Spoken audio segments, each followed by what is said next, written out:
The morning started like any other morning on Earth. In Lagos, street vendors were setting up their stalls before sunrise, the smell of fried food mixing with the warm, humid air. In Mumbai, millions of people were already on the move, filling trains and roads with the usual noise of a city that never truly slept.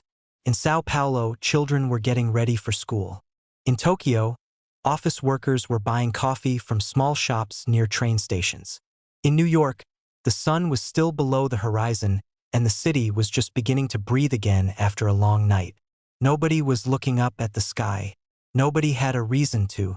Earth had known about alien life for 62 years. The first contact had happened quietly, without drama.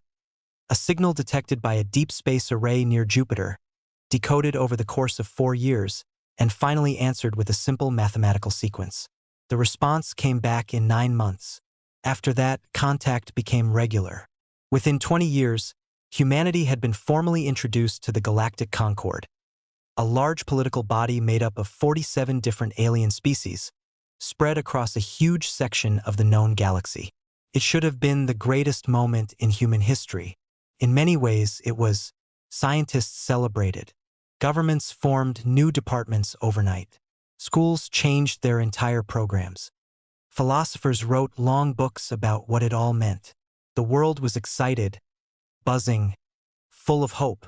But the Galactic Concord looked at humanity the way a wealthy, powerful family looks at a distant, poor relative who shows up uninvited at a dinner party. They were polite. They answered questions. They gave humanity a small seat at the edge of the table. But they never truly welcomed them. They never truly respected them. The Concord species had been traveling between stars for thousands of years. Some of them had civilizations older than human writing. They had medicines that could regrow lost limbs. They had energy sources that could power entire planets. They had weapons that could crack open moons. And humans? Humans had only left their own solar system 40 years ago. They were new. They were small. They were considered primitive. The Vreth Dominion in particular had very little patience for humanity. The Vreth were a reptilian species, tall, heavily built, with dark green and gray scales that covered their bodies like armor. They came from a hot, dry world called Vreth Prime, deep in the eastern part of the galaxy. Their civilization was built on conquest. For over 300 years, they had expanded their empire by finding weaker species, taking their resources, and either forcing them into service or wiping them out entirely. They were feared across the Concord. Even other powerful species were careful around the Vreth. The Vreth had noticed Earth for a long time. The solar system that Earth sat in was rich, far richer than most people on Earth understood. The asteroid belts alone contained enough rare metals and minerals to fuel an interstellar civilization for centuries. The gas giants held enormous quantities of elements that were difficult to find elsewhere. And Earth itself, sitting in a perfect position from its star, had biological diversity that certain Vreth scientists had been quietly cataloging for years. The Vreth wanted it. They had wanted it for a long time. But for years they had held back, not out of respect and not out of fear. They held back because taking a system inside the Concord's general territory without permission created political problems. There were rules even among powerful empires. And the Vreth were smart enough to work with rules when it suited them. So they worked quietly. They pushed in the Concord chambers to keep humanity's membership application delayed. They spread information, some of it true and some of it not, about how dangerous and unstable humans were. They painted a picture of a violent, chaotic species that could not be trusted with full membership rights. And every year, humanity's formal application to join the Galactic Concord as a full member was voted down, or tabled, or simply ignored.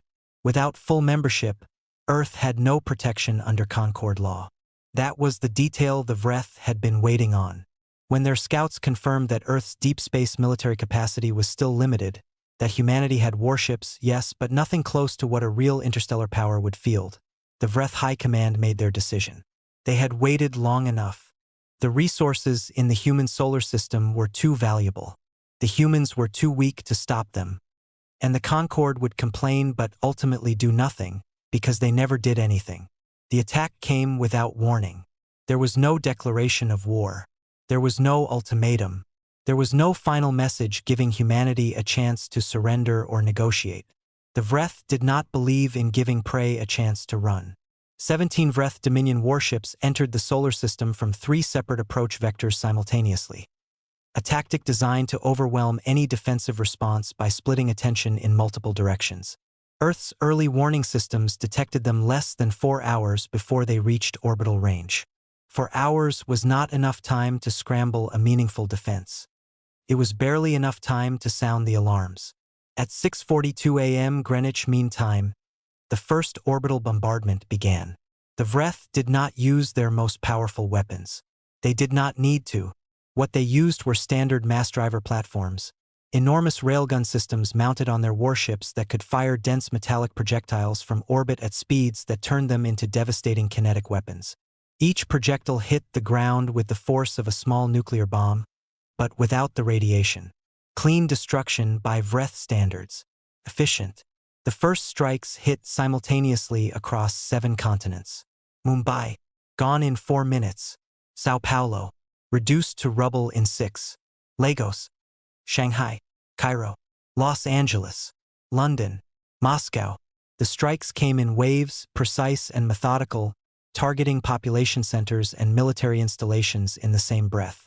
The Vreth had studied humanity's infrastructure for years. They knew where the power grids were, where the military commands were based, where the largest concentrations of people lived. They hit all of it.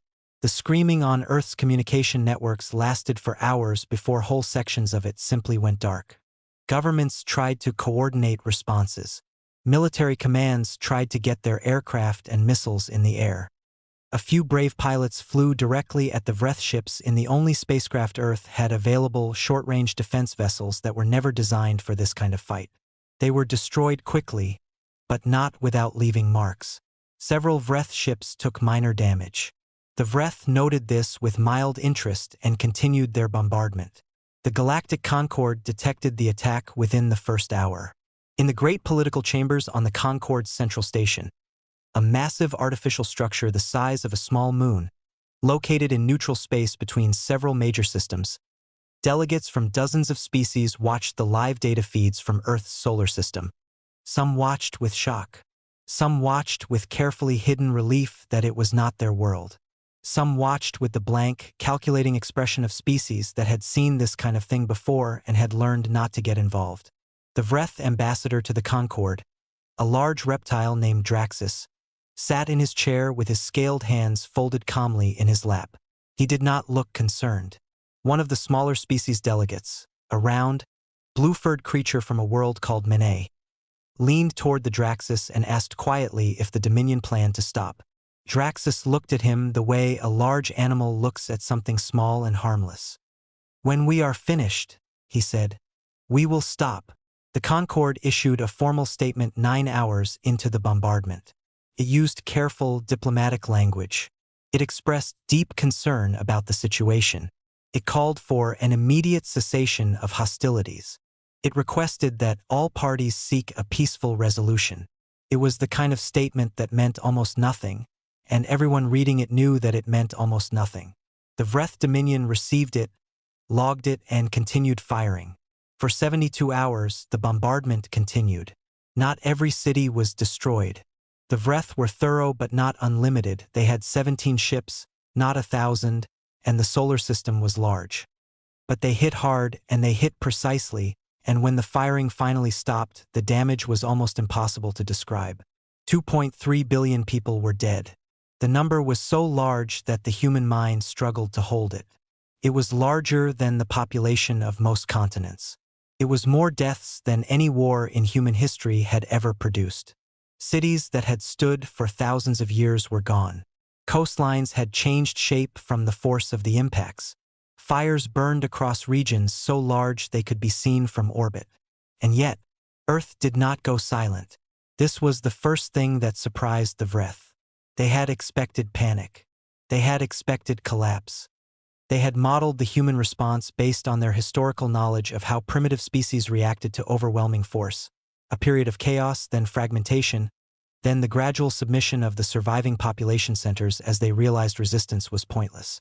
None of that happened. The surviving humans did not fall apart. They did not turn on each other. There was grief, enormous, crushing, planet-wide grief, but underneath the grief there was something else. Something the Vreth had not modeled correctly because they did not fully understand what they were dealing with. There was anger, not the hot, screaming kind of anger that burns out quickly. This was something colder. Something that moved through the surviving population like water moving into cracks in stone. Quiet, patient, and absolutely relentless.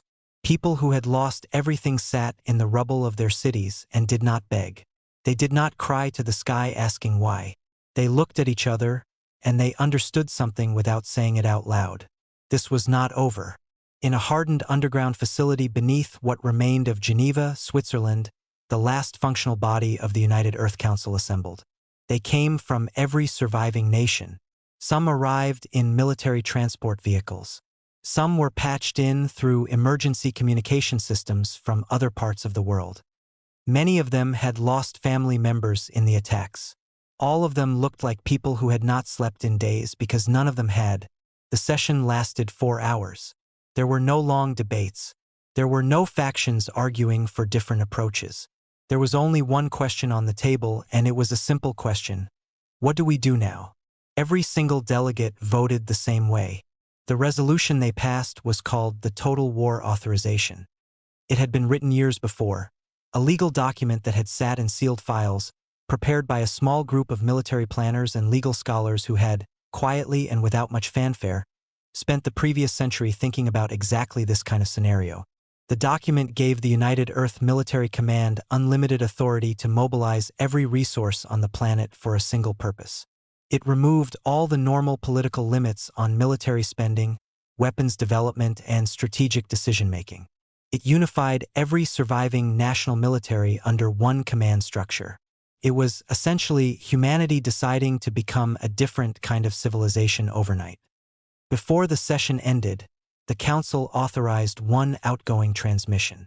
It was broadcast on every frequency humanity used, including the ones that the Galactic Concord monitored. It was short. It did not contain threats or demands or emotional language. It said, "We are still here. We remember everything." The Vreth received the transmission on their flagship. Ambassador Draxus, watching from the Concord station, heard it and made a short sound that passed for laughter among his species. "Sentimental," he said to no one in particular. In the Concord chambers, several delegates shifted uncomfortably in their seats. A few of the older ones, species who had been around long enough to have collected a deep library of historical experience, exchanged looks with each other. They had seen conquered species send final transmissions before. Usually those transmissions were filled with despair or pleading. This one did not sound like either. One old delegate, a tall, thin creature from a species called the Aran who had lived for nearly 400 years, sat very still and read the transmission again on his personal screen. "We are still here. We remember everything." He read it a third time. Then he did something none of his colleagues noticed. He quietly pulled up everything he could find on human history. Their wars, their recoveries, their repeated pattern of falling to catastrophic lows and then rising back with a ferocity that shocked even themselves. He read for a long time. When he finally closed his screen, his expression was not the calm, detached look he usually wore in these chambers. It was worry. Back on Earth, in the ruins of cities and in the towns and villages that still stood, people were already moving. Not fleeing, moving with purpose. Military officers were reorganizing surviving units. Scientists and engineers were being contacted by government representatives and asked to report to secure locations. Supply lines were being rerouted. Hidden facilities that most ordinary people didn't know existed, were being activated. The grief was real and it was enormous. People wept for what had been lost. They held the names of the dead close. In the first weeks after the attack, there were days where the weight of it seemed like it would crush everything that remained. But it did not crush them. It made them harder. In a small town in northern Canada that had been largely untouched by the bombardment, a teenage girl sat on the roof of her house and looked up at the night sky. She had never paid much attention to the stars before. They had always just been there, beautiful but distant, something to look at on a clear night without thinking too much about what they meant. Now she looked at them differently. She was thinking about the fact that somewhere out there, in that enormous darkness, something had decided that her world didn't matter. That the people she had known, the cities she had heard about, the billions of lives that had existed just days ago, that none of it was worth anything. That humanity was just a resource waiting to be taken. She was 16 years old, and she was already thinking about what she was going to do when she was old enough to do something about it. She was not alone in this. Across the planet, in the wreckage and in the places that still stood, a generation was being born, not of bodies but of purpose. A generation that would grow up knowing exactly what the galaxy had done, knowing exactly what had been taken, and knowing, with the deep and patient certainty that humans carry when they have truly made up their minds, that the accounting for it had not yet begun. The Vreth Dominion celebrated quietly. Their high command filed the operation as a success and moved on to planning the next phase, the formal resource extraction from the human solar system, the establishment of orbital control platforms, the slow process of turning a conquered system into a productive part of the Dominion. They were already thinking about what came next. They had stopped thinking about humanity. That was their mistake. The greatest mistake they would ever make. Somewhere in the cold dark between stars, the gears of something enormous and patient and deeply, terribly human had already begun to turn. The galaxy did not know it yet, but it would. The world that existed after the bombardment was not the same world that had existed before it. This sounds like an obvious thing to say. Of course, a world that loses 2.3 billion people in 72 hours is not the same world. Of course, everything changes after something like that. But the change that happened to Earth in the months following the Vreth attack was not just the change of loss and grief, though there was plenty of both. The change was something deeper. Something in the way humanity saw itself, the way it organized itself, and the way it thought about the future.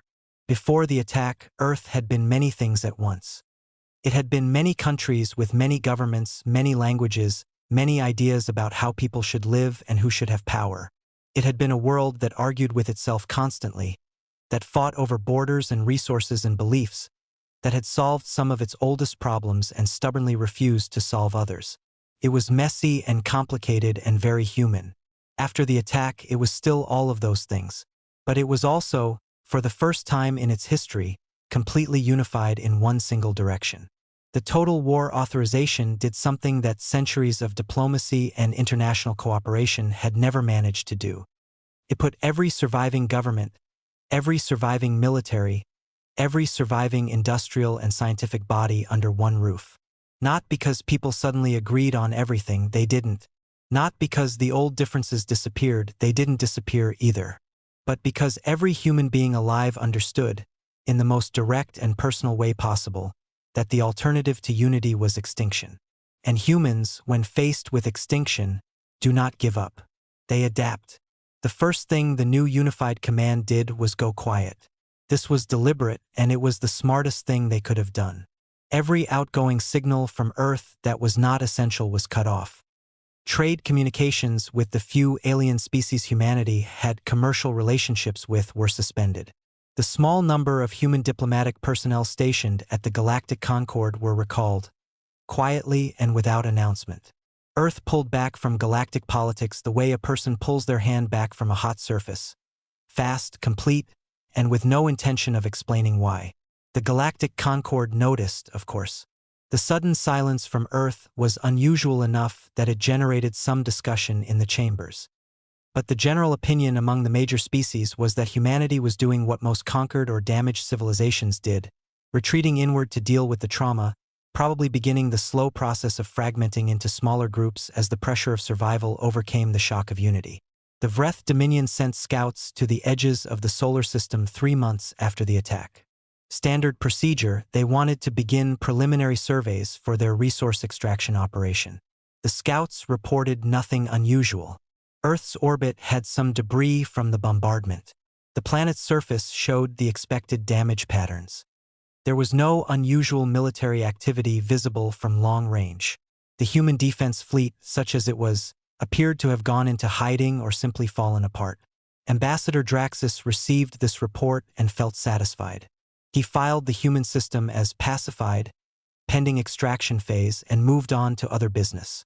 He had no idea what was happening on the dark side of the moon. In the century before the Vreth attack, during the long decades when humanity was slowly learning that the galaxy was not a friendly place and that their repeated applications to the Galactic Concord were going nowhere, a small group of military planners, scientists, and strategists had quietly put together a program that was known to very few people outside of its own circle. They called it Protocol Lazarus. The name came from an old human story about a man who came back from the dead. The people who designed the program thought that was an appropriate name. Their entire purpose was to make sure that if someone tried to kill humanity, humanity would come back. They had spent 100 years preparing for exactly what the Vreth had done. The program had 3 components. The first was information. Protocol Lazarus had spent decades collecting and analyzing every piece of data it could gather about alien military technology, tactics, weaknesses, political structures, and supply chains. Human intelligence operatives, people who had spent years living and working in alien space, some of them deep inside Concord institutions, had been feeding information back for decades. By the time the Vreth attacked, Protocol Lazarus had more detailed knowledge about the internal workings of the Vreth Dominion's military than most Vreth generals had themselves. The second component was technology.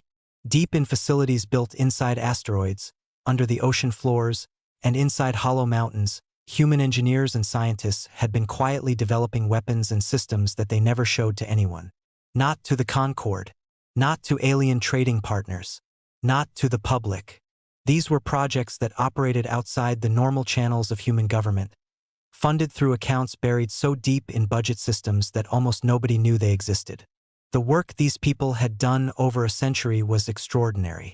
They had studied every known alien propulsion system and built something better.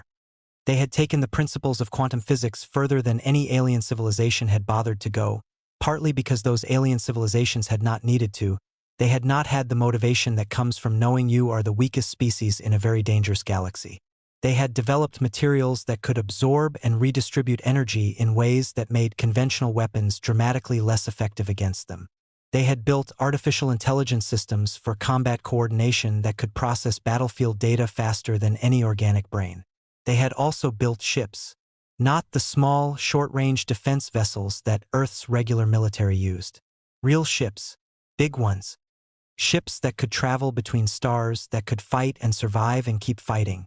They had been building them slowly over many years, in locations that were not visible to any alien scanner. The dark side of the moon held 3 of the largest construction facilities. Asteroids in the outer belt had been quietly hollowed out to serve as factories and depots.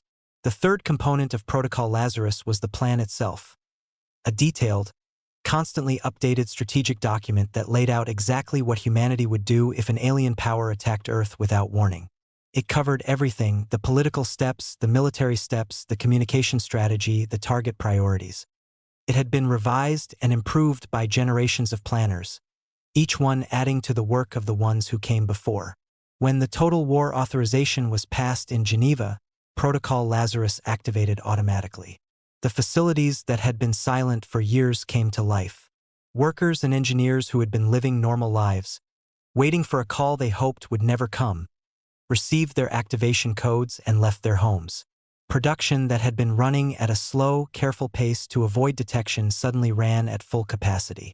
Every ship that had been built was brought out of its hidden dock and fitted with the final weapon systems that had been kept separate until they were needed. Took 11 months. 11 months during which Earth appeared, to the outside galaxy, to be a quiet, damaged, slowly dying civilization. During those 11 months, the Vreth Dominion grew more comfortable. Their extraction teams were being prepared.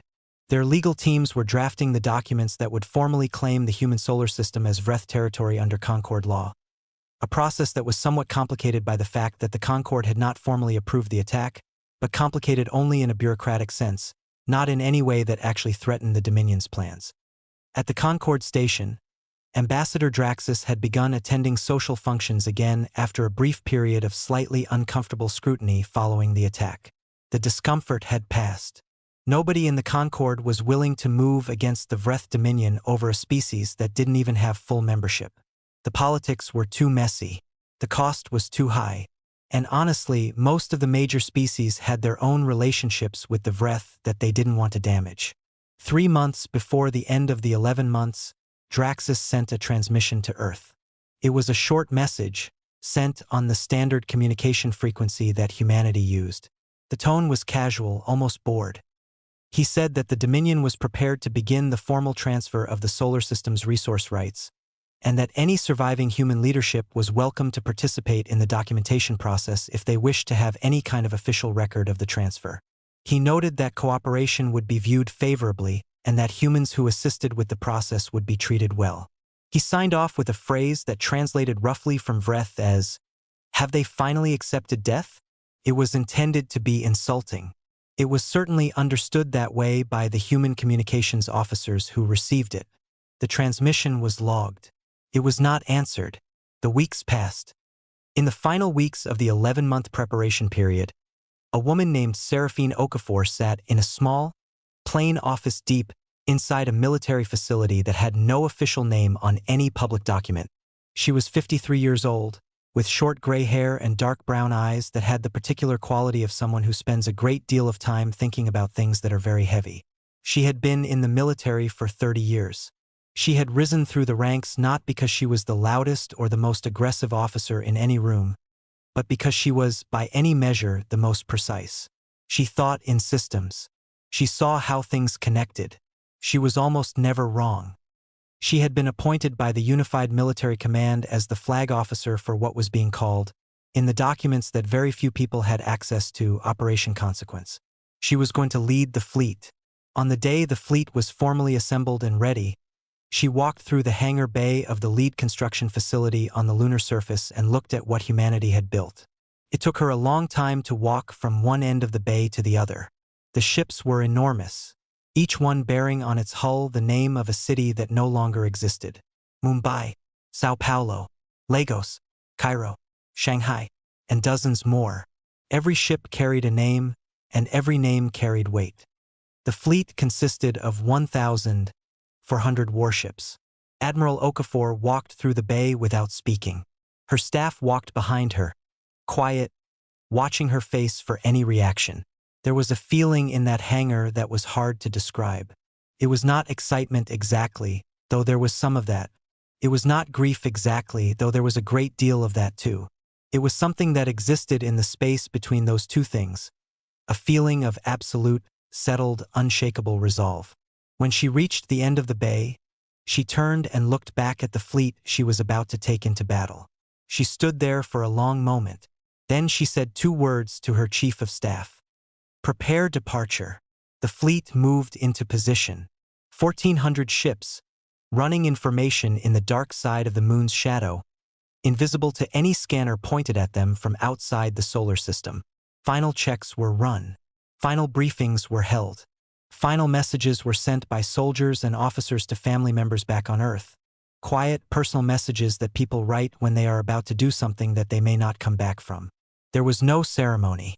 There was no speech broadcast to the planet. The departure was as quiet as everything else had been in the past 11 months.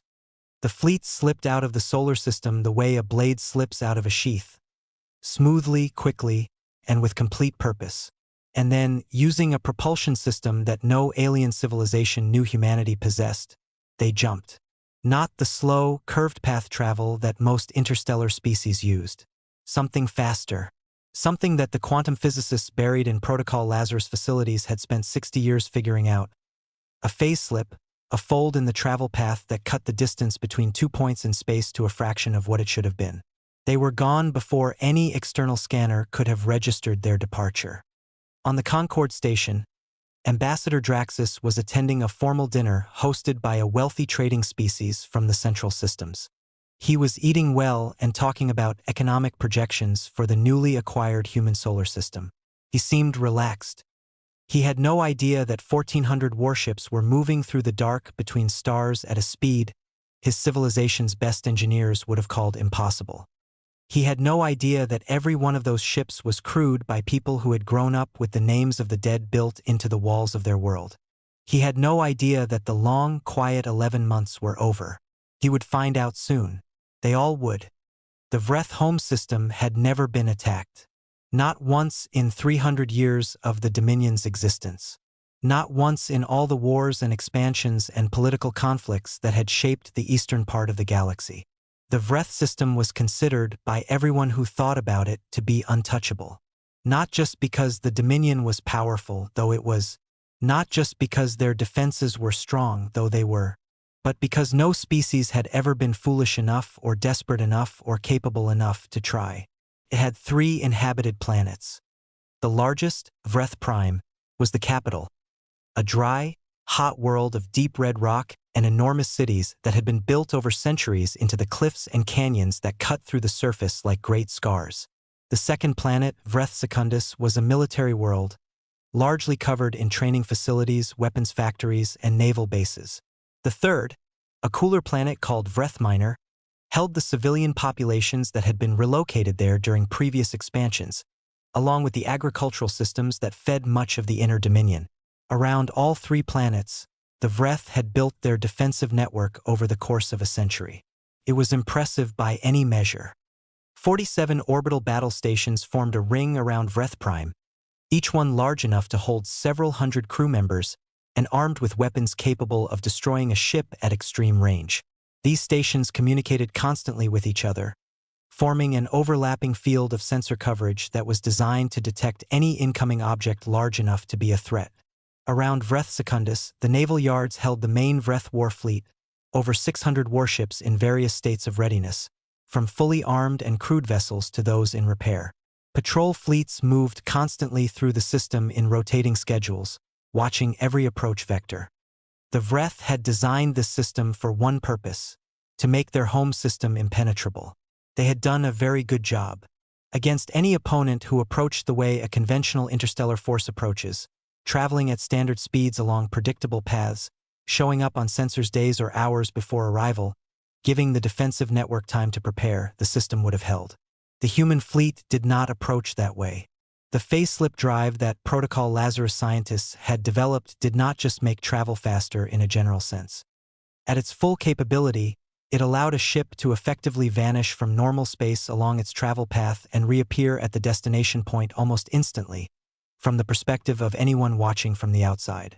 A ship using the faceslip drive did not cross the space between 2 points, it stepped over it the way a person steps over a crack in the ground rather than walking around it. The Vreth detection systems were looking for things moving through space. They were not looking for things that appeared in space. At 0300 hours Vreth home system time, on a night when the primary duty shifts on most of the battle stations had just ended their briefings and the secondary shifts were settling in, 1,400 human warships dropped out of faceslip simultaneously. Not at the edge of the system, inside the defensive perimeter, between the orbital stations and the planets. The Vreth sensors registered the arrival in the same half-second that every alarm in the system went off at once. 1,400 contacts, appearing from nothing, filling the tactical displays with so many signals that the automated threat assessment systems temporarily crashed trying to process the sheer number of them. In the 60 seconds it took for the Vreth commanders on the battle stations to override the crash systems and get working displays back, the human fleet had already spread into its operational formation. Admiral Okafor's voice was completely calm when she opened the fleet-wide channel. All ships, confirm formation. Begin operational sequence. No deviation from targeting priorities. On the bridge of the flagship, the UES Hiroshima, a ship named for a city that had been destroyed by an atomic bomb nearly 300 years ago and rebuilt, and destroyed again by the Vreth bombardment, and now carried as a name on the hull of humanity's most powerful warship, her tactical officers called out position confirmations from across the fleet. Every ship was where it needed to be. Okafor opened a second channel. Not to the fleet, to the Vreth system. This is Admiral Seraphine Okafor of the United Earth-Terran Fleet. This message is being transmitted to all Vreth military and civilian receivers in this system. We are not here to negotiate. We are not here to accept terms. What happens in this system today is a direct consequence of what your government chose to do to ours. Civilians who move away from military assets and installations will not be targeted. Military assets will be destroyed. That is the only message I have for you. She closed the channel. Then she looked at her weapons officer and gave the order to begin. The first 60 seconds of the battle were, from the Vreth perspective, simply chaos. They were used to battles where both sides approached, where there was time to form up, to receive orders, to run through standard engagement protocols. Their commanders were trained in a warfare doctrine that assumed a certain amount of lead time, time to see the enemy coming, time to prepare the response, time to coordinate. None of that existed here. The human weapons struck first and struck everywhere at once. Each of the 1,400 ships had been assigned a specific target list before the fleet jumped. The targeting priorities had been prepared by Protocol Lazarus analysts over years of studying the Vreth defensive network. Which systems were connected, which ones, if destroyed, would create cascading failures in others, which ones needed to be taken out first to reduce the fleet's exposure during the later phases of the operation. The orbital battle stations were the priority. 47 stations. The human fleet hit them in a precisely sequenced pattern designed to prevent any station from repositioning or reinforcing another before it was struck.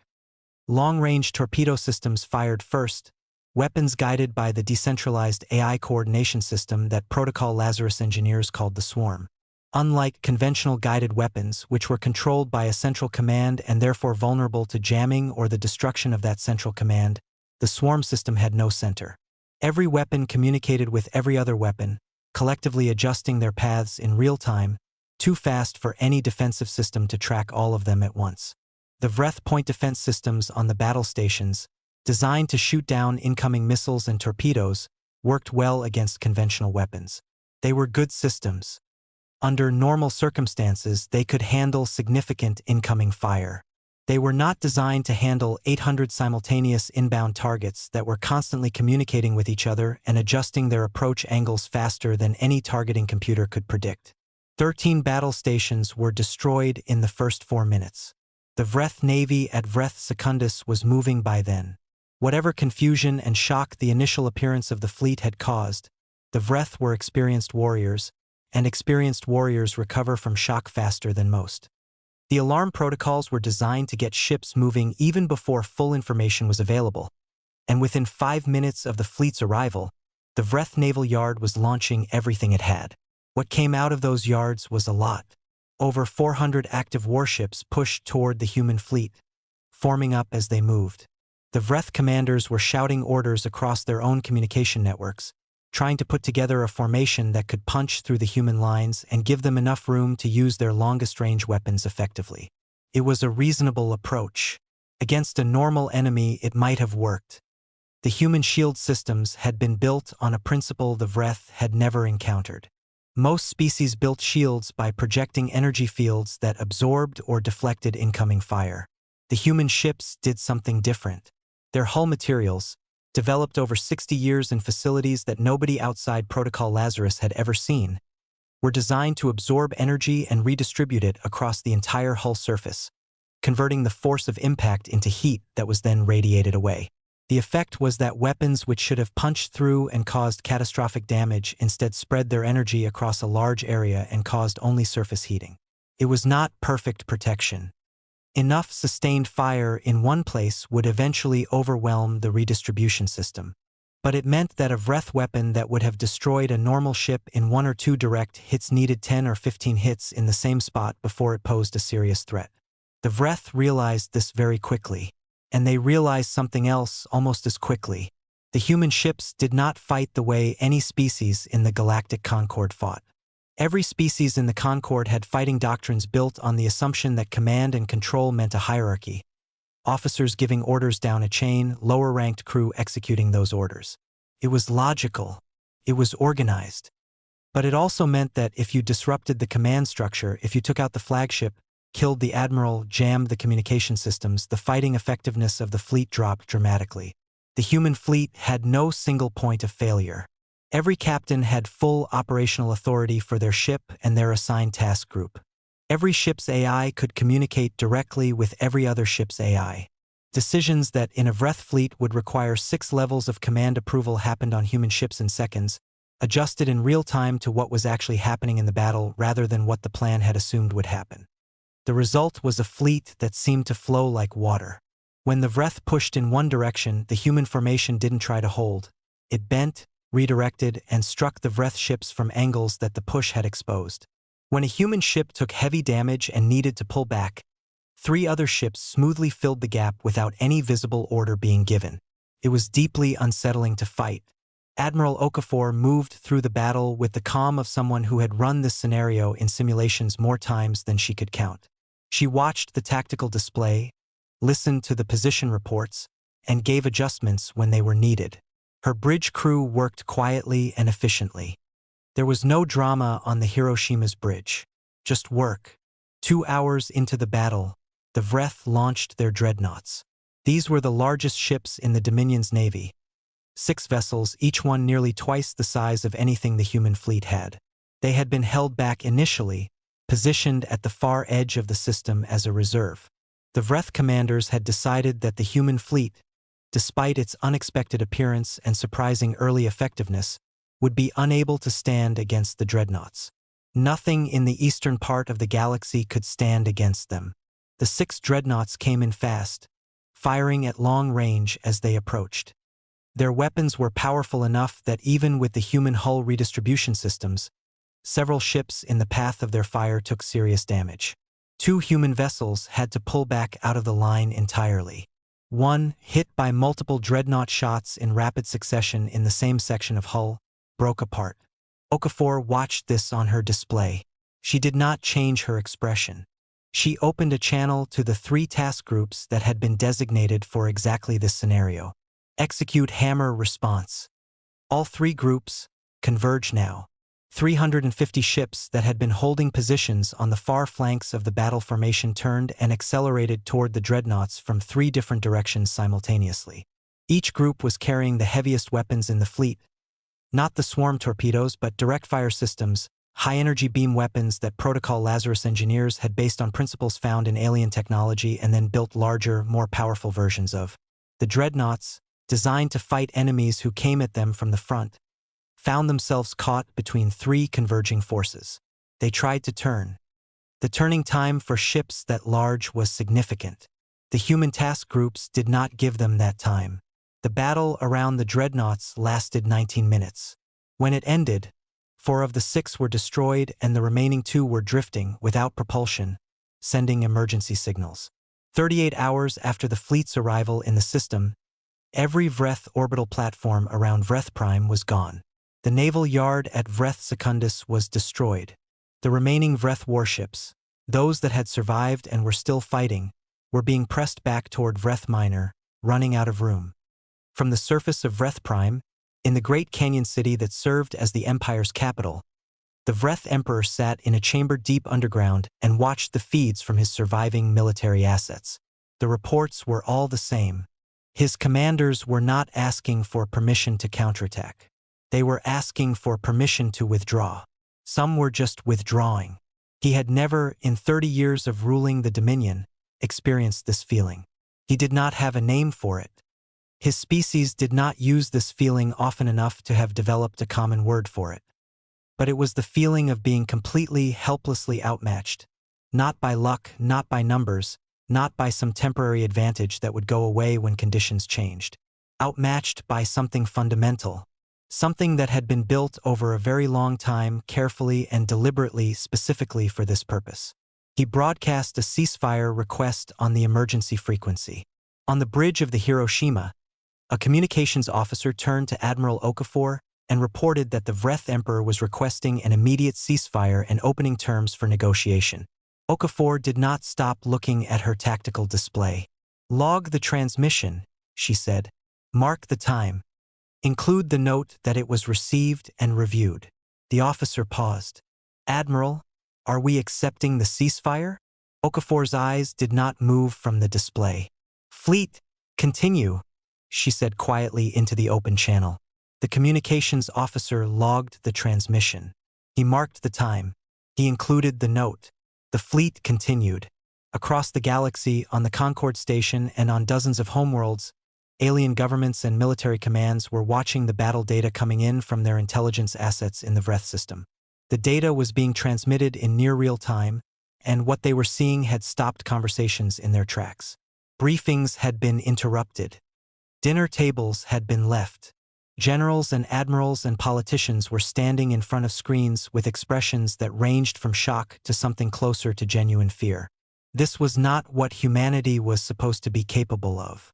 This was not what anyone had modeled, predicted, or imagined.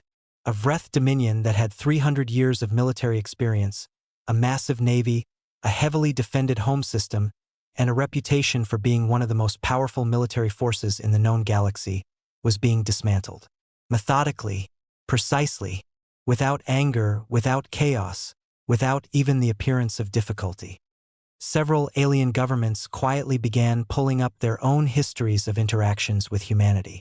They began reviewing how they had voted on Earth's Concord membership applications. They began reviewing what they had said about humans in diplomatic channels. More than a few of them were very grateful, in that moment, that they had never done anything to directly provoke the species they were watching on those screens. The old Aaron delegate who had been worried back in the chambers on the day of the attack sat alone in his private quarters and watched the battle feed with his long, thin hands folded in his lap. He was not surprised. He had done his research. He had known, in the way that very old beings with very long memories know things, that this outcome was possible. That humanity was not what the galaxy had assumed it was. That the silence of the past 11 months had not been the silence of defeat. It had been the silence of preparation. He watched the Vreth system burn, and he thought about the transmission Earth had sent on the third day of the bombardment. We are still here. We remember everything. He understood now, in a way he had not fully understood even then, what that message had actually meant. It had not been a statement of survival. It had been a promise. When the firing finally stopped, the Vreth system was quiet in a way it had never been before. Not peaceful. Quiet is not the same as peaceful. A room where something terrible has just happened is quiet. A street after an accident is quiet. The Vreth system was quiet the way all those things are quiet, with the weight of what had just occurred pressing down on everything, making even the normal sounds of machinery and systems and living things seem small and distant. The orbital platforms were gone. The pieces of them drifted in slow, wide arcs around Vreth Prime, catching what little light reached this deep into the system. The naval yards at Vreth Secundus were dark and broken. Ships that had been fighting hours ago now drifted with no power, their emergency beacons sending small, steady pulses into the dark, the interstellar equivalent of a raised hand, saying, "We are here, we are no longer a threat, please do not destroy us." Admiral Okafor's fleet held its position in the space between the planets. They had not advanced on the planetary surfaces. This was not an accident or a limitation, it was a decision. The targeting priorities of Operation Consequence had been very clear from the beginning. Military infrastructure, naval assets, orbital weapons platforms. Everything that made the Vreth Dominion capable of projecting force against other civilizations. Those were the targets. The cities on Vreth Prime, the civilian settlements on Vreth Minor, the agricultural regions and the schools and the hospitals and the millions of ordinary Vreth who had not decided to bomb Earth, those were not targets. This distinction was the thing that confused the galaxy most in the days that followed. A species that had just lost 2.3 billion people had sent a fleet across the galaxy, destroyed the most powerful military force in the Eastern Quadrant, and then stopped. They did not push their advantage onto the surface. They did not demand unconditional surrender in the way that historically conquered species had sometimes been forced to grovel. They did not take anything. They just stopped. And then Admiral Okafor opened a broadcast channel to the Vreth system and spoke to the people of the Dominion directly. "People of the Vreth Dominion," she said. Her voice was even, the way a teacher's voice is even, not cold exactly, but carrying an authority that did not need to be raised to be felt. "Your government chose to attack our world without warning or provocation. Your government chose to kill 2.3 billion people. Your military has been destroyed as a direct consequence of that choice. We have not targeted your civilian population. We will not target your civilian population. The loss of life on your worlds today, though unavoidable in the prosecution of this operation, was not our goal." She paused for a moment. "Rebuild. Build a government that does not point weapons at civilizations that have done nothing to you. Build a society that your children can live in without it being held up by the suffering of others. If you do those things, we will never return. If you do not, if a new Vreth Dominion emerges that chooses the same path as the one we have just ended, you now know what the consequence of that choice looks like. We are not asking for a reply. We have nothing further to say. She closed the channel. The transmission went out across the Vreth system. It reached the deep underground chamber where the Emperor sat surrounded by the few advisors who had not yet fled. It was played in shocked silence in hospitals and civilian shelters where Vreth families had gathered to wait out the battle. It was received by every surviving military installation, most of which had already stopped functioning. The Emperor listened to the entire thing without moving. When it finished, he sat for a long time in silence. He had expected threats. He had expected demands. He had expected to be required to prostrate his empire before these humans in a formal ceremony of submission, the kind of thing the Dominion had required of species it conquered. That would have been humiliating but understandable. It was the grammar of power that the Dominion understood. This was not that. This was something he had no framework for. He was being told that the humans had already gotten what they came for and they were leaving. He was being told that the choice about what the Dominion became next was his. He was being given, after everything that had happened, a kind of terrible freedom. He did not know what to do with it. In the Galactic Concord emergency session that convened 36 hours after the battle ended, the chambers were louder than they had been in decades. Delegates from species across the Concord were arguing, questioning, accusing. The Vreth delegation was present but silent. They had received instructions from Vreth Prime to say nothing and offer nothing until the extent of the situation was more clear. Most of the noise in the chamber was coming from species reacting to the fact that a conflict of this scale had happened inside Concord-adjacent space without anyone stopping it.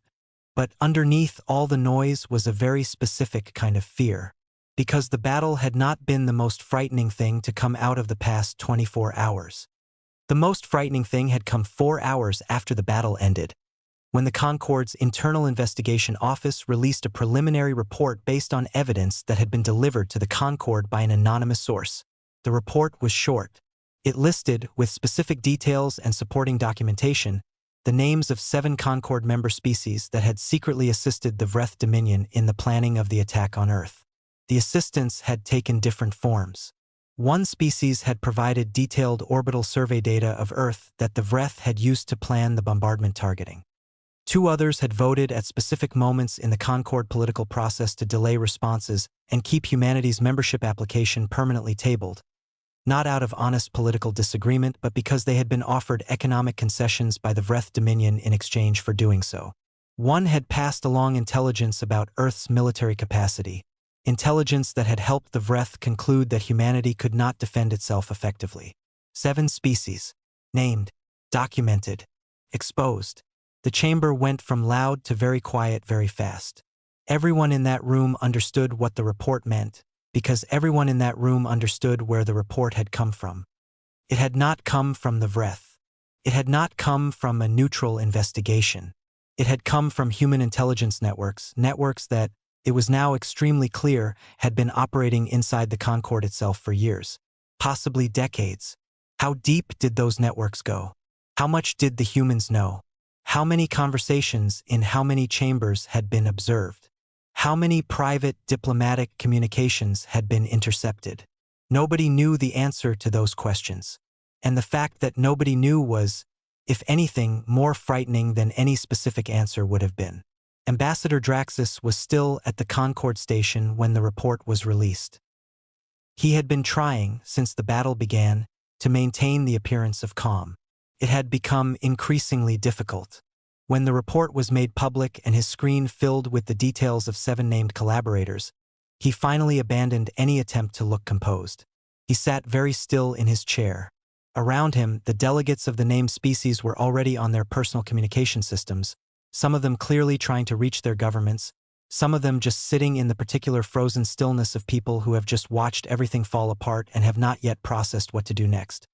One of the smaller, neutral species delegates leaned toward his counterpart and said, in a very low voice, that he was beginning to think the humans had known what was going to happen before it happened.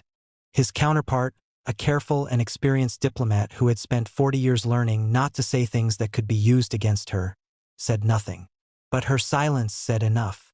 The old Aaron delegate watched all of this from his seat with the same quiet, steady expression he had worn through everything. He watched the accused delegates. He watched the nervous species who were not accused but who were clearly wondering if they should be. He watched Ambassador Draxus, whose controlled exterior had finally cracked enough to show the fear underneath it. And he thought about something that one of his species' oldest philosophers had written centuries ago, about the nature of power. The philosopher had argued that the most complete form of power was not the ability to destroy your enemy. It was the ability to make your enemy uncertain about what you knew, what you were capable of, and what you intended to do next. The philosopher had called it the power of the unknown quantity. Humanity, the old delegate thought, had just demonstrated that principle in the most thorough way possible. The galaxy did not know the full extent of what humans knew. It did not know the full extent of what humans could do. It did not know what other capabilities existed that had not yet been shown. And it did not know, and this was perhaps the most important thing, what humanity intended to do next. That uncertainty was worth more than any number of warships. Back on Earth, the news of the battle's outcome reached a population that was still deep in the process of grieving and rebuilding. The cities were still ruined. The memorials were still being built. There were still bodies being found in the rubble of places that had been struck hard and then been buried under the chaos of everything that followed. The reaction to the victory was not celebration in any simple sense. There were people who felt relief and people who felt a complicated mixture of grief and something that might have been pride. There were people who had lost everyone they loved and felt nothing at all. Just a kind of numbness that had settled in months ago and had not yet lifted. There were people who thought it had been necessary and people who thought it had been too much and people who could not decide between those two things and stayed up late into the night thinking about it. But there was one thing that almost everyone agreed on. The United Earth Council passed a resolution that authorized what was perhaps the most significant act of the entire period following the attack. They ordered a continuous broadcast, transmitted on every frequency in every direction, to every corner of the galaxy that human signals could reach. The broadcast was a reading of names, 2.3 billion names, every person who had died in the bombardment. Their names spoken aloud, in the languages of the countries and communities they had come from, read by volunteers from around the world who took turns at the microphone for hours at a time. The broadcast ran without interruption. Took 9 days. No political statements. No victory declarations. No commentary. Just the names, spoken carefully and clearly, one after another without end, until every single one of them had been said out loud into the universe. On the Concord station, the broadcast was received on the first day and was immediately a subject of conversation in the diplomatic community. Several species found it incomprehensible. Why spend 9 days reading names when the conflict was over? What was the point? It was not a threat. It was not a demand. It did not accomplish anything practical. But there were others who understood it very precisely. It was a message, delivered not with weapons and not with politics, but with something that most of the species in the galaxy had forgotten or never learned to recognize. It was a statement about what humanity valued, about what they considered worth saying out loud, about the kind of civilization they intended to be, one that remembered its people not as a statistic, not as a number in a report, but as individuals with names that deserved to be spoken. It lasted 9 days. The galaxy listened. Not all of it. Not every species sat by their receivers for 9 days. But the broadcast was there, steady and continuous, filling the space between stars with the names of the dead, and something about that, something about the scale of the grief and the patience of the remembering, made a very deep impression on the civilizations that received it. The old Aaron delegate sat in his quarters on the station and listened to it for a long time. He listened until he had to stop, not because he wanted to, but because something in his old chest was pressing too hard and he needed to walk for a while before he could sit still again. He had been around a very long time. He had seen species rise and fall. He had seen wars begin and end. He had seen civilizations make terrible mistakes and sometimes recover from them and sometimes not. He had never, in 400 years, heard anything quite like this. 1 year after the Battle of Vreth Prime, the galaxy was a different place. Not different in ways you could always point to directly, The stars were in the same positions. The trade routes ran along the same paths. The Galactic Concord still met in its great chambers on the station in neutral space. Delegates from dozens of species still arguing about borders and resources and laws and all the things that large political bodies argue about endlessly. On the surface, many things looked the same. But underneath all of that, something fundamental had shifted. The shift was not easy to put into a single sentence, though many diplomats and scholars and political analysts in the months that followed tried to do exactly that. What they kept coming back to, regardless of their species or their perspective, was this: before the Battle of Vreth Prime, humanity was a footnote.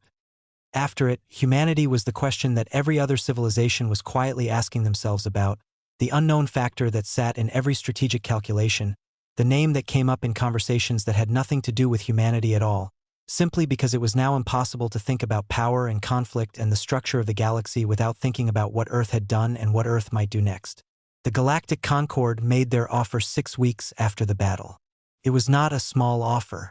It was the most generous membership proposal the Concord had made to any new species in over a century. Full membership with all the rights that came with it. A permanent seat on the Security Council, one of the most powerful positions in the Concord structure.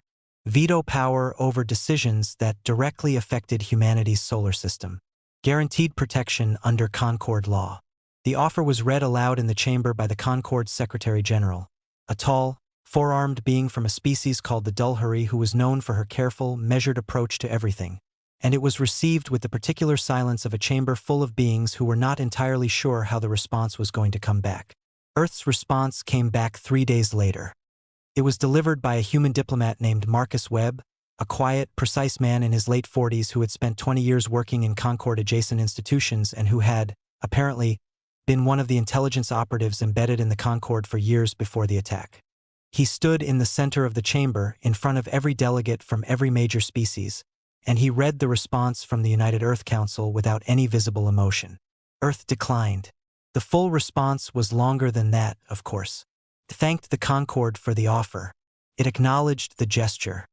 It noted, in careful and specific language, that the offer should have come 40 years ago when Earth had first applied, and that the fact that it was only coming now, after Earth had demonstrated military capacity that the Concord could not ignore, said everything that needed to be said about the nature of the offer and what it was actually based on. And then it said that humanity had decided to take a different path. The path was called the Terran Sovereign Pact. Over the previous year, while the galaxy had been processing the battle and the investigation reports and the 9-day broadcast, human diplomats had been doing something much quieter. They had been talking to the small species, the ones who had no seat on the Security Council and no veto power and no powerful allies. The ones who existed in the spaces between the major powers, too small to be important and too present to be ignored. The ones who had watched the Vreth Dominion bully and threaten and take, and had no one to call for help. There were more of these species than most people in the Concord realized. When you only paid attention to the large and powerful, the small ones became invisible. The Vreth had understood this and had used it. Those small species made excellent victims because nobody would do anything when they were threatened. Humanity had spent a year talking to them. The Terran Sovereign Pact was not a military alliance in the traditional sense. It was not built on the model of the Concord, with its endless committees and layers of bureaucracy and political compromises that took years to resolve. It was simpler. Its core was a single guarantee. Any species that signed the pact and was attacked without provocation would receive a response from the Terran fleet. Not a diplomatic response. Not a strongly worded statement. A response. 12 species signed on the first day. 23 more signed within the month. The Galactic Concord watched this with a mixture of reactions. Some were openly hostile. The formation of an independent bloc outside Concord structures was a direct challenge to the Concord's authority, and everyone knew it.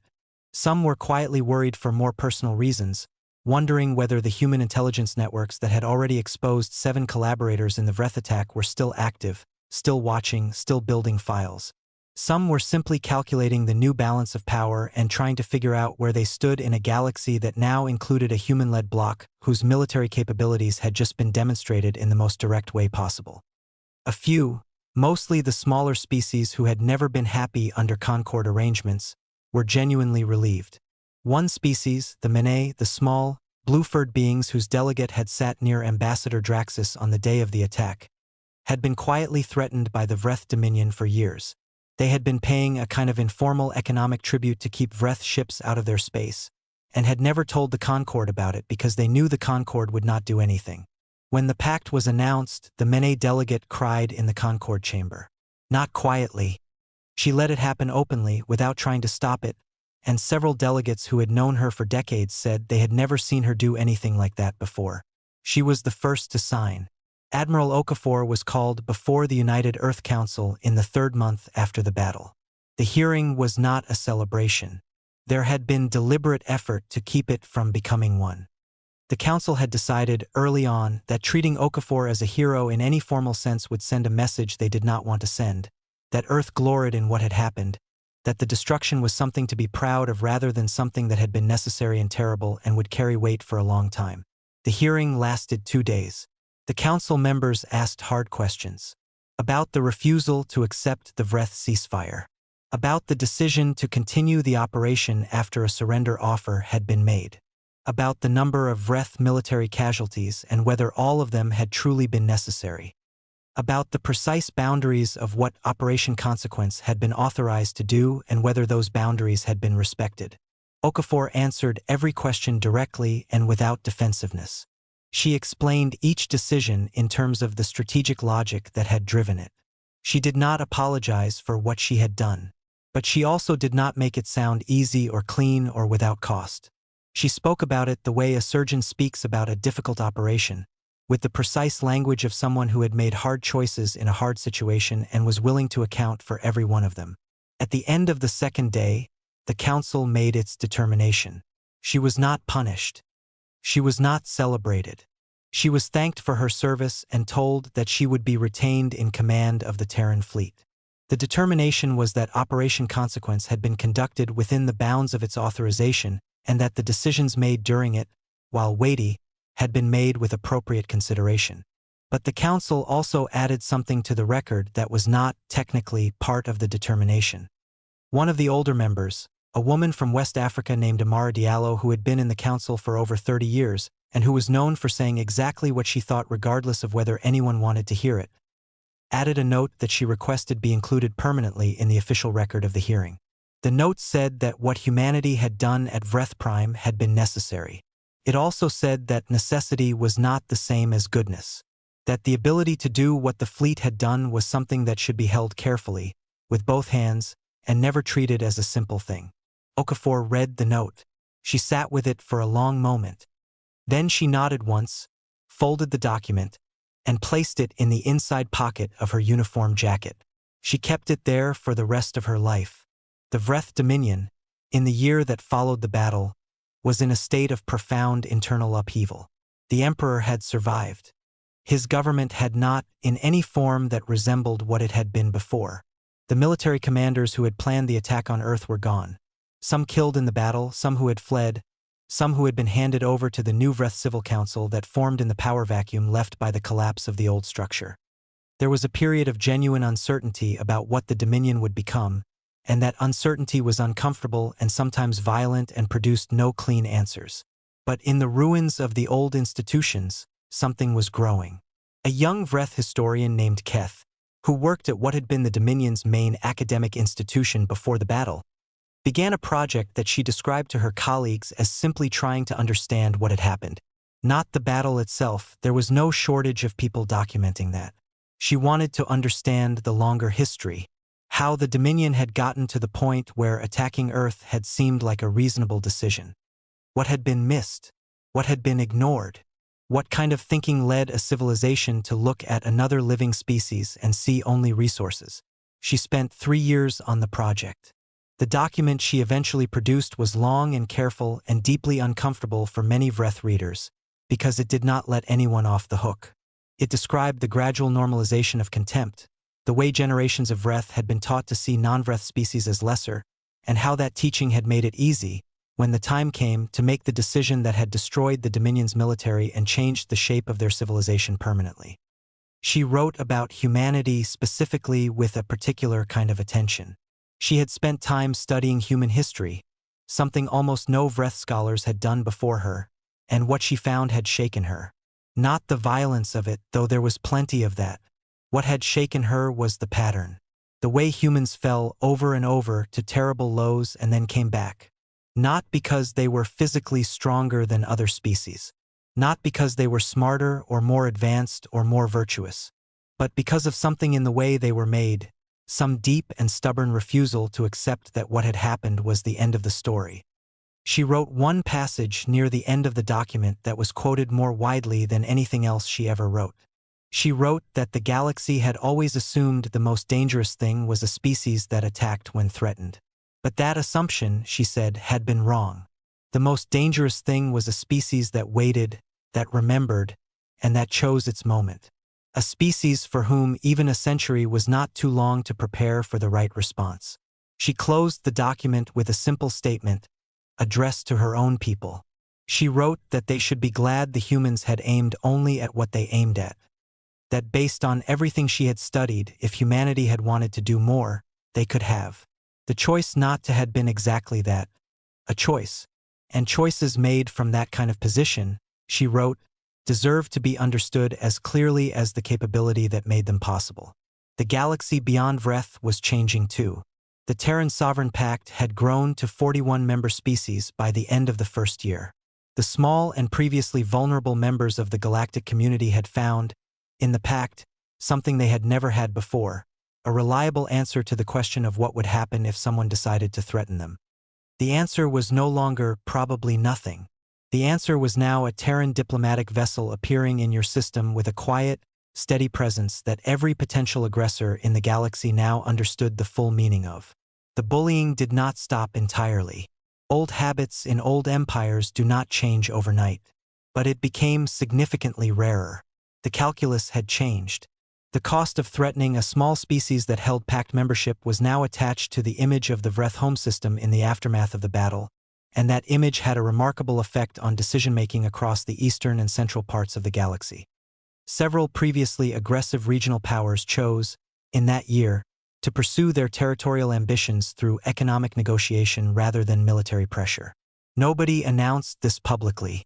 No one said, "We are changing our behavior because we are afraid of humanity." But everyone understood it. And the species who had spent decades being afraid of those regional powers understood it too, and lived their lives a little differently because of it. In the small, quiet office she kept at the Terran Fleet's Central Command facility, now a permanent installation rather than a hidden one, Admiral Okafor read the reports that came in from the Pact member worlds. She read them carefully, the way she did everything. She tracked the political situations in the systems along the Pact's edges. She watched the movements of fleets and the patterns of economic pressure and the long, slow games that powerful civilizations play when they are calculating whether to push their boundaries or not. She was very good at reading those patterns. And what she read, in the year following the battle, told her something that she did not say out loud to anyone but kept in the back of her mind, where she kept all the things that needed to be held quietly. The galaxy was not, despite everything, a safe place. It would not become one because of what had happened at Vreth Prime. There would be other threats, other calculations, other moments when someone somewhere decided that the cost of aggression was worth paying. But she also read something else in those patterns, a hesitation that had not been there before, a pause before decisions were made, a recalculation of costs that now included a factor that had not been in anyone's models a year ago. She was, quietly and without ceremony, satisfied. The Yeln were a small species who lived on two worlds in a system near the outer edge of the known galaxy. They were pre-FTL. They had not yet developed the ability to travel between stars under their own power, though they were working on it and were perhaps 30 years away from achieving it. They were gentle, curious beings, deeply communal, with a complex and beautiful tradition of oral storytelling that had preserved their history for thousands of years. They were also completely unable to defend themselves against interstellar threats, and a regional power called the Gil Compact had been sending them increasingly aggressive diplomatic messages over the previous 2 years, with clear economic and territorial intentions behind the language. The Gil Compact was not a member of the Galactic Concord. They were not a member of the Terran Sovereign Pact. They were a medium-sized empire in a part of space that sat between the Concord's territory and the outer reaches, and they had a long history of pressuring smaller neighbors into unfavorable arrangements. Nobody had ever pushed back on them. They sent the Yeln a final ultimatum in the 12th month after the Battle of Vreth Prime. The message said that the Yeln would agree to the economic arrangements the Compact had proposed, or the Compact would begin protective operations in the Yeln system, which was a phrase that everyone, including the Yeln, understood to mean occupation. The Yeln did not have an interstellar communication system powerful enough to reach most of the galaxy, but they had, in the weeks before the ultimatum arrived, managed to send a weak signal in the direction of the nearest Pact-affiliated system, describing their situation. The signal was picked up by a relay station that forwarded it through the Pact communication network. It reached the Terran Fleet Command Facility 17 days after it was sent. There was no drama in what happened next. No emergency meetings. No speeches. A single Terran diplomatic vessel, fast, sleek, bearing the markings of the Terran Sovereign Pact, was dispatched to the Yeln system. It arrived 4 days after departure, having used the faceslip drive to cross the distance in a fraction of the time the Gil Compact would have assumed was possible. The vessel appeared in the Yeln system and established a standard communication channel to all parties in the area. The Terran envoy's message was short. She identified herself and her vessel, stated that the Yeln had communicated a request for Pact representation, and indicated that the Terran Sovereign Pact was prepared to stand as a diplomatic guarantor of the Yeln's right to self-determination. Then she simply waited. The Gil Compact had a patrol vessel in the area, a standard military ship sent to maintain presence during the ultimatum period. Its captain received the Terran communication, looked at the hull markings of the vessel in front of him, and spent a long moment completely still at his command station. He knew those markings. Every military commander in any part of the galaxy knew those markings. His government had sent a detailed briefing to all patrol commanders 8 months ago, following the battle at Vreth Prime, with a very simple central message. These are the markings of Terran vessels.